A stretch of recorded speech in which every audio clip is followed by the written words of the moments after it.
Hi everyone, and welcome to this sketchbook tour. If you're new here, I'm Courtney and I am a part-time artist with a full-time job, and I work mostly in watercolor and gouache, sometimes acrylic, and I like to experiment with other different forms of media in my sketchbook, so you will see that as we go through this.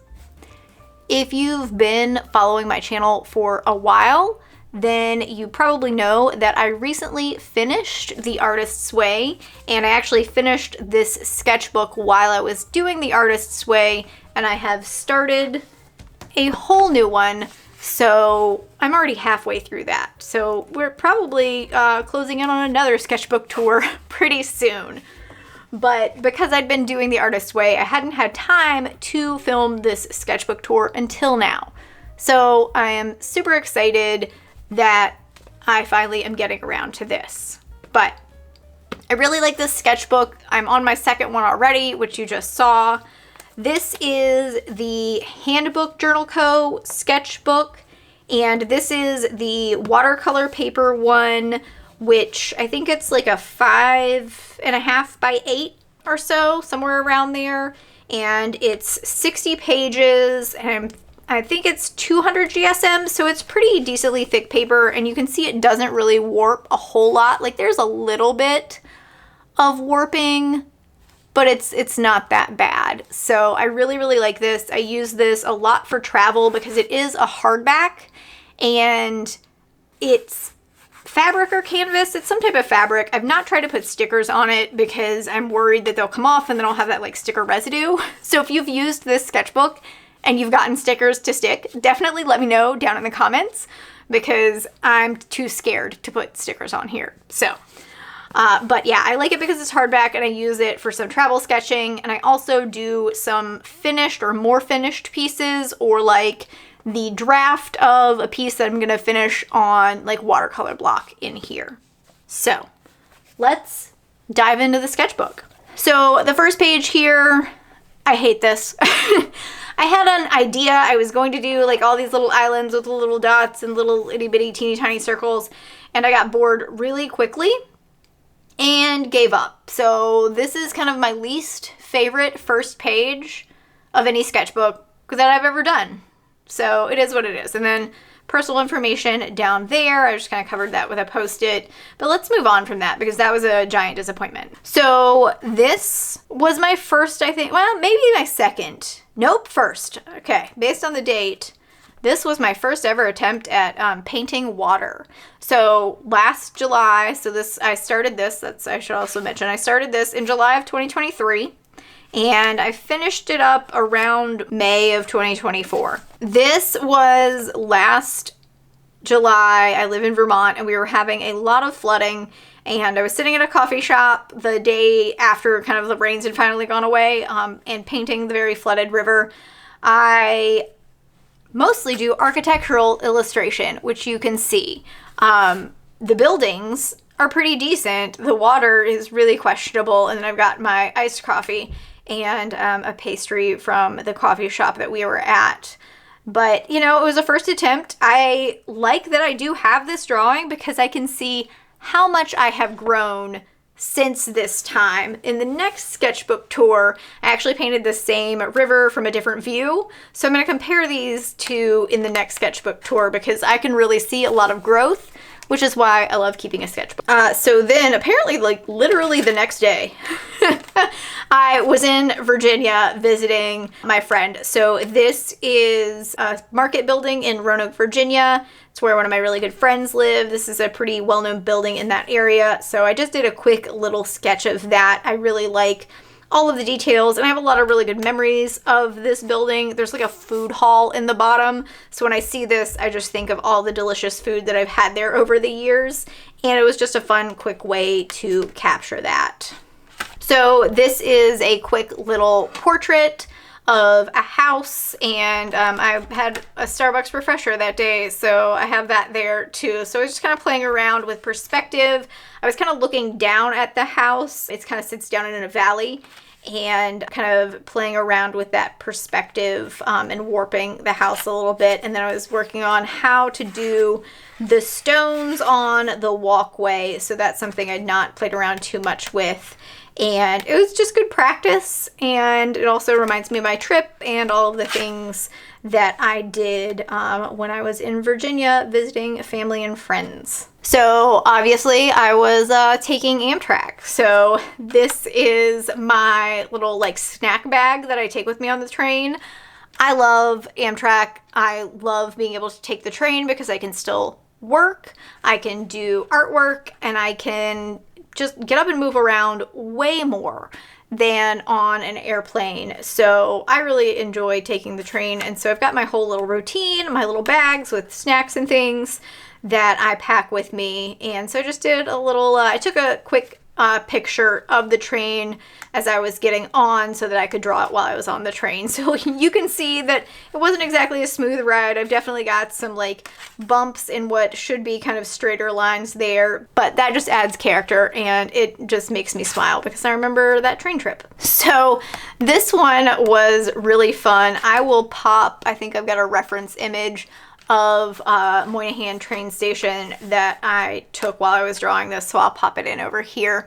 But I had about an hour between transferring from one train to the other, so I wanted to sit down. And if you've ever been in Moynihan train station in New York City, it is absolutely gorgeous. There's so much architectural detail in the ceiling, so I was trying to capture that. I'm like focusing on all the different little pieces of metal in the ceiling, in the structure, and did not notice that my train was about to board and depart. So Amtrak is really usually fairly on time.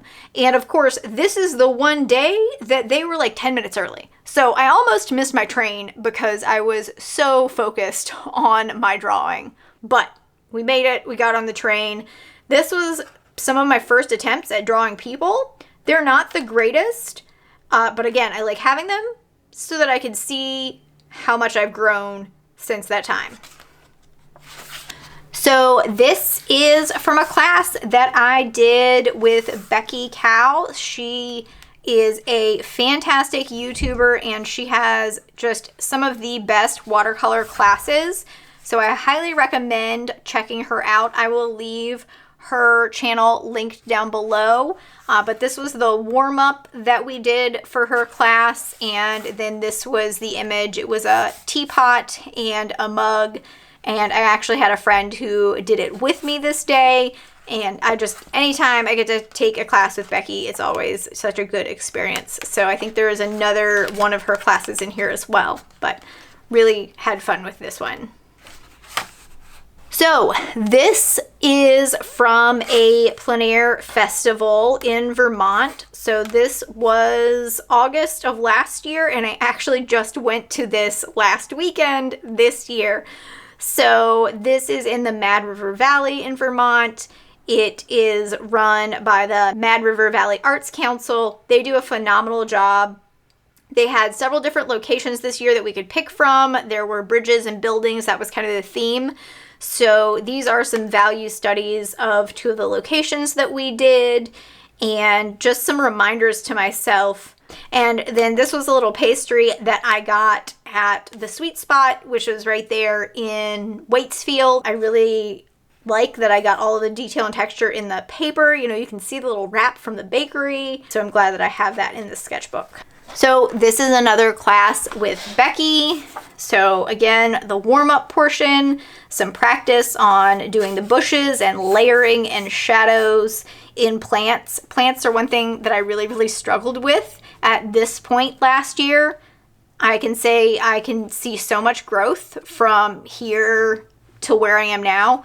So that's one of the values of sketchbook practice for me. But I really like Becky's method of getting you warmed up and thinking about colors before you go into the full drawing. So this is the image that we did that day. It was a house, and she went over where it is, where she took the picture.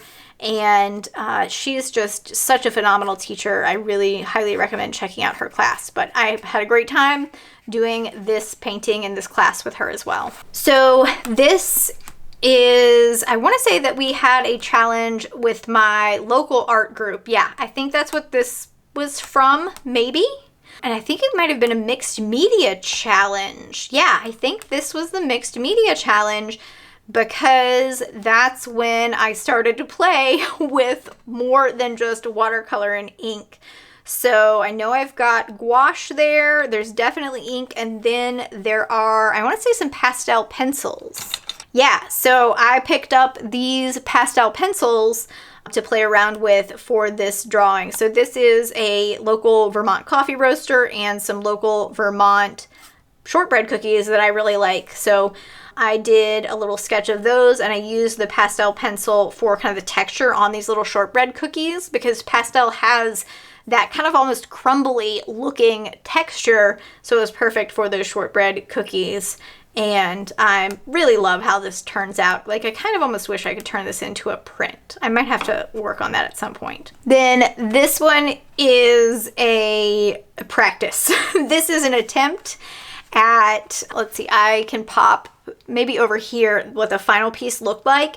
I was trying to figure out water. We are still struggling with water at this point. I could not get the water to do what I wanted the water to do, and it still did not turn out very well in the final drawing, but that's really what I was trying to figure out here, was kind of the colors for the water under this bridge. So you can see that that's the bridge from this reference photo. So that's from the plein air festival. So I was kind of doing a second run because I'd taken some reference images when I was at the festival, and just really trying to figure out composition, but mainly the water and the rocks here. So still not a huge fan of how that turned out, but I can see how much I have really grown. So this was a little road trip down to the Hudson Valley. This is the shop that I get tattooed at. So I had like an extra 30 minutes while he was working on my tattoo design to sit there, and I did a quick little painting of their shop setup.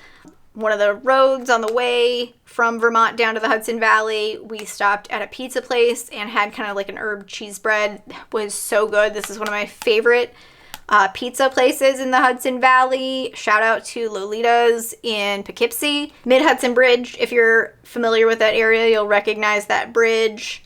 And then the next day, we had breakfast at the Palace Diner. So I really loved their like spoon with kind of the mill grain detail on it, and like a super like dinery coffee cup. And so I sketched that while we were there, and then I needed second coffee on the way back, so we also had a little bit of a Starbucks stop there. So it's just a good like little travel diary memory. All right, so these are two value sketches for finished pieces that were commissions, and I will pop the finished one of this one up over here. So this is Beacon Hill Bookshop in Boston, and this print is available on my Etsy, but the commission has gone off to its owner, the person that commissioned them, and I really enjoyed this. So I was kind of playing around. This shop has a squirrel kind of as their logo and mascot, and the squirrel is actually in this sign right here, but you can't see that from this perspective. Like if you're looking at the building head on, you really can't see the squirrel, so I wanted to put him somewhere, so I added him in the tree. So I was asking the client if they liked that, if they wanted that in there, and then just a couple notes to myself and just some ideas on the values and shading for when I did the finished piece. And then kind of the same thing here. I'll pop the other finished piece over here. That's also available on Etsy. This is Brookline Booksmith, and that is also in Massachusetts, near Boston. So this was also a commission piece, the same person. So just kind of looking at the perspective and what they wanted to be able to kind of see inside. We had a couple different reference images for this, so kind of deciding if we wanted it to be one of the reference images that had more light coming out from inside, or if we wanted the doors open or shut.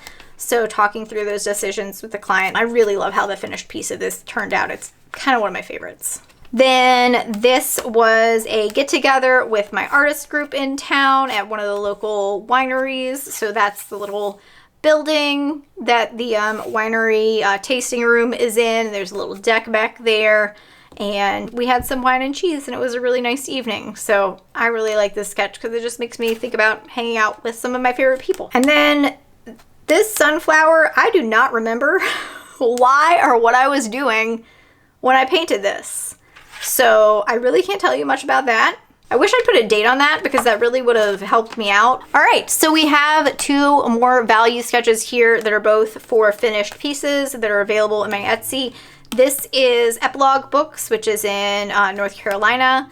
And this again was a commission for a client. This was a really fun bookshop to do because it had a lot of really cool architectural details, and I like the tree in front of it, and it had kind of that little in-ground section there that was fun to do, and this brick wall that was very wobbly. Like, it went uphill, but then it also got like wider and wobblier as it went. So that was a fun little detail. And then a little outdoor seating area, and you can see some lights inside. So this was a really, really fun piece to do.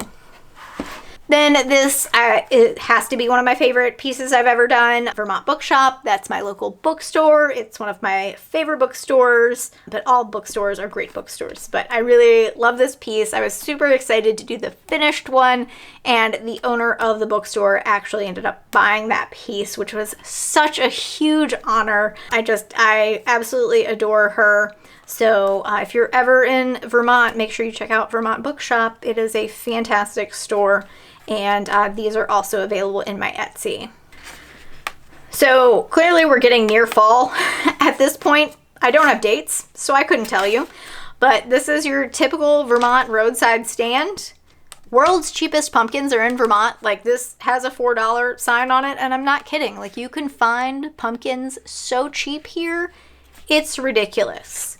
But landscapes were something that are a bit of a struggle for me, and trees especially. Like, comparing this tree to trees I've done more recently in my current sketchbook, like, there's a huge difference, and I'm really, really proud of that. And honestly, I should maybe like try to redo this now and see the improvement. That might be a thing. We'll think about that. But even like these mountains back here, like, I know the mistakes I made and I can see what I could do differently. Just so much growth that I can see between this sketchbook and my current one. But I really like how the cornfield turned out. Like, you can see there's a valley and it kind of dips down. I really love how I did that with kind of the shading in the center. And the little farm stand is great. I do like that. And my little apple barrel, like, that's super, super cute. It's not one of my favorite pieces, but it was a learning experience, and that's totally fine. Then this is another value sketch. This is Two Brothers Tavern, which is a local eatery. So I wanted to do a picture of their building, and this is also available on my Etsy. So again, just doing the value sketch, trying to figure out the layout and if I wanted to include the sidewalk or not for that building. And I'm really happy with how this piece turned out. All right, more value sketches. I did not realize how many I have in this sketchbook. So this is Town Hall Theater. This is one of the local places. So I did a sketch for a play there, and it was a gift for all of the cast members for that show. So I had in the little sign the play and the show dates and everything there. But it's a really, really beautiful building, and it was a really fun piece to do. Then another value sketch for another bookshop. So this is Bear Pond Books in Montpelier. And this is another one of like my top 3 like favorite pieces I've ever done. This one, when I finally figured out how to do the white lettering and get the detail in there that I wanted, that was so satisfying. So from this value sketch to how the piece actually turned out, I'm so happy that I was able to do this piece, and it really is one of my favorite pieces I've ever done. All right, so this is the less happy part of my sketchbook. I have a video of me painting this. This was after my dad passed away from cancer last year in December. So this is where we get into some more emotional pieces, and honestly, like, I stopped painting for a while. I was struggling. It was a rough end of the year. But eventually I did kind of find that painting, especially painting his tools, because he was a woodworker, that really brought me a lot of comfort, and painting is like kind of my escape. So this is a really, really important sentimental piece to me, and like I will never get rid of this sketchbook. It is so, so precious to me because it has this piece in it. So now we're in February, and I was trying to do more like whole 2-page sketchbook spreads and playing around with that. So I found a couple images and like quick tutorials like that just kind of did step by step of a few little basics of different paintings on Pinterest. And I've tried to do a pine cone before and it turned out terribly in one of my experimental sketchbooks, and I was so thrilled with how this pine cone turned out. Like, I have not done another pine cone since because I don't want to jinx it, because I'm so happy with how this turned out. I'm also really happy with like how these trees turned out and the snow on there, and you can tell like that's snow on the ground, and the same thing here with the sunset and the little tiny house. Like the detail that I got in there and the simplification, I think that's one really important lesson that I took away from these tutorials, was like simplifying, and also a little bit of shading. But I love these. I love this whole spread. It's probably, this is a favorite spread, but for some very emotional reasons, and this is like a favorite spread for some very happy reasons. This might be one of my favorite spreads in this book. All right, then we have another trip here. So this was a trip to Palm Springs for work. So I have, you know, the view out the airplane window, the book that I was reading and still have not finished to this day. I don't really love how I did these airplane seats. The perspective on that's kind of weird. This was a view from the back of like my hotel room. I do like how I did the mountains. I've gotten better at like that type of mountain since then, but like that's a pretty decent try. And then this was a lemon tree that was also outside of my hotel room. So again, I was playing around. This is kind of around the time that I discovered Katie Moody, and I will have her YouTube linked. She does a lot of mixed media, and I absolutely love her style because I struggle with mixed media, and what she's able to do is just really inspiring for me. So this is me like trying to figure out how to emulate her style, and it was a lot of fun to create. So this, I'm so glad that I started leaving myself notes here. So these are for a color challenge that my artist group did. So this was a color wheel challenge. I believe this one was like analogous colors. So this was like green, blue, and like a blue green that did not work out. This one we are not thrilled with. I have done a much better painting of an aurora. This was not it. This was a struggle. But this one, where we've got our orange, yellow, and green, much better. Much happier with this, and we're pretending like that one doesn't exist. All right, so I still have some reference images. These are just like printed on printer paper here that are of Bear Pond. So the drawing for that was all the way back here. I finally got around to painting it several months later. So I was playing around with the underpainting here. I used 2 different colors and was trying to decide what underpainting color. And then this was trying to decide what blue would be the best with the white lettering on it, what would be the most visible. So I had like every blue that I have and trying to pick out which one I liked, and then practicing the lettering over here. Some of it I practiced with a gel pen and some was with paintbrushes, so trying to figure out which brush would be best, if I was going to use the gel pen or not, and how I was going to go about doing the lettering, because doing the white lettering on a colored background was super intimidating, especially when it is so small. But this was really helpful, and I love how the final product turned out. So this is for a YouTube video that I talked about being able to see and using reference images as an artist. So for me, I have aphantasia. I don't really see anything in my mind's eye. And some people see whole entire 3D objects, which is just wild to me. And so if I close my eyes and try to picture a red apple, I'm not actually going to see it. I know what the color red looks like, and I know what the concept of an apple looks like, but I'm not actually seeing a 3D red apple in front of my eyes when my eyes are closed. But apparently some people are. But this was a really fun video to do, and I had a lot of fun like putting this kind of like infographic together. So a friend gave me a little grape hyacinth plant, so I wanted to paint it before it died on me. I'm not super crazy about how that turned out, but I am glad that I at least attempted. Still trying to get better at organic things, organic shapes. We're getting there slowly but surely. But yeah, I struggled with like the background and like the shadow goes into nothing. What is happening there? But that's what sketchbooks are for. So this is an idea for a painting that I really need to work on at some point. So I wanted a bunch of different game pieces from childhood. So like Monopoly, chess, dominoes, a die, like these little like just game pieces from like any random game. And I want to do like a pink scale or blue scale painting of these game pieces. So that's on the to-do list for sure. This was just like practicing layout and kind of figuring out what all I wanted in that image.